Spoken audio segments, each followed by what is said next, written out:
Hello everyone, welcome to our educational blogs. ఈరోజు మనం 8th class maths third chapter అయిన construction of quadrilaterals గురించి నేర్చుకుందాం. A quadrilateral is a closed figure with 4 sides, 4 vertices and 4 angles.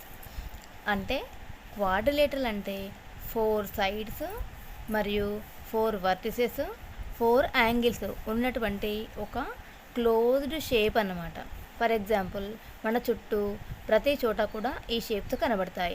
మన ఇంట్లో ఉన్నటువంటి Windows కానీ, డోర్స్ కానీ, స్కూల్స్లో బ్లాక్ బోర్డ్స్ అలాంటివి అన్నమాట. వీటికి ఎగ్జాంపుల్స్గా మనం చెప్పుకోవచ్చు.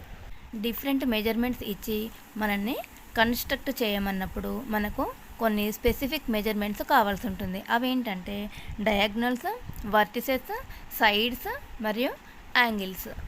క్వాడ్రిలేటరల్ కన్స్ట్రక్ట్ చేయడానికి యూజ్ అయ్యేటువంటి మెయిన్ ఎలిమెంట్స్ అన్నమాట. నెక్స్ట్ టైప్స్ ఆఫ్ క్వాడ్రిలేటరల్స్ గురించి చూద్దాము.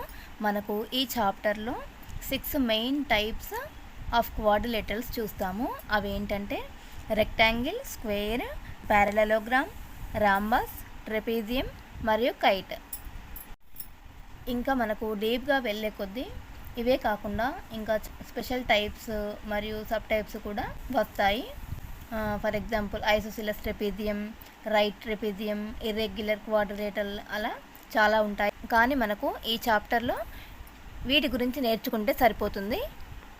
నెక్స్ట్ వీడియోలో మనం క్వాడ్రిలేటరల్ను ఎలా కన్స్ట్రక్ట్ చేయాలో నేర్చుకుందాం. ఈ వీడియోని లైక్ చేయండి, మీ ఫ్రెండ్స్కి షేర్ చేయండి, అలాగే సబ్స్క్రైబ్ చేసుకోండి. సబ్స్క్రైబ్ చేసుకొని పక్కనే ఉన్న బెల్ ఐకాన్ని క్లిక్ చేయండి. దానివల్ల నేను పెట్టే నెక్స్ట్ వీడియో నోటిఫికేషన్స్ మీకు వస్తాయి. Thank you all.